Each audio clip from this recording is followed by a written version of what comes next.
Number one, all depends on the person. Gilialuru. Mini aluru 2008. I matra 2007. When finishing my nursing school. I'm a nurse. Yes. I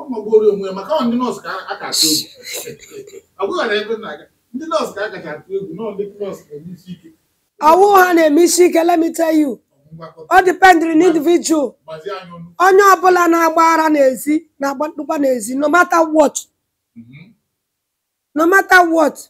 All depends on the character mad. Number one, it depends on the character. Number two, all depends on the friends. I don't have any. I don't have any. I got my mumaka. That's how one year's a room. I said no. No matter the fight, I will fight it to the last. I must stand for my children. Ibake, or what the giwa, all those children you have. Umaka himbo, kina punishi. Or what do yourself? You have to first of all, Paul Umaka nihu. Me go, my go. You have to try your best, make your home to be peace. Otonyo bula shichuli akogeshadi. My home, I want peace in my own home. That's my prayer every day. Now I won't see the mother and way problem. In our issues. You know what issues you mezie. Because Gilia I won't neji Gilianab. Onye neji Gilianab, Gilian eko. Mabia fokwa. Onye na from Adam. Gilia biri.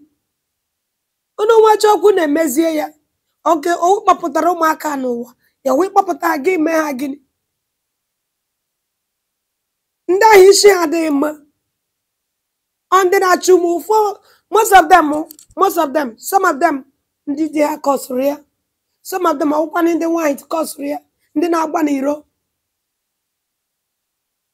Even if you're not at ego, everyone glad at the ego, still they live together. Make sure that their family is in peace. They try it to me, but I grandma say, I'm God the wise. I'm sorry. I got my attach then again I should be push him out. Not try one word or the other. No, it can never happen. I'm not family mshi. I won't look at that back. No. He said no. He back a lebinala. I won't be a lot of them. You can repay. Opera cannot accept you. My mom will learn them. Yali abiri, tirin na still on up there.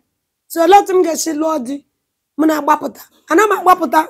That's on your yame. Oh no. After all, I'm America before me meet here.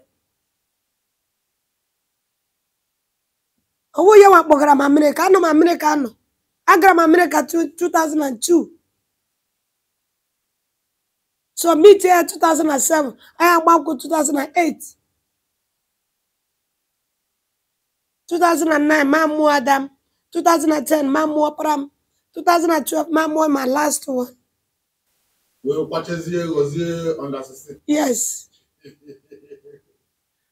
Ezinu my father's name is Matthias Chimezie Nwokoria from Achara Obo in Imo State. Ebemshi.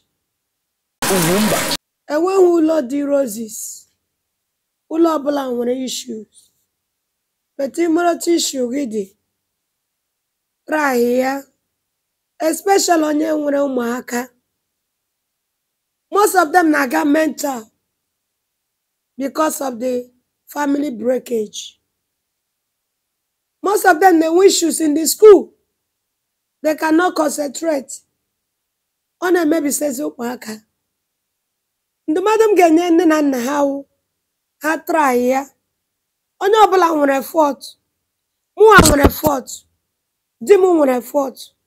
Any those faults, Gilonia may not be able to live. But you have to try your best. Make sure that he be of ma ne begi. At least you can't get Maggie. Give we can live over there with your children. Unless ọ bịara aga m egbu gị gị na-egbu m then nke a dị iche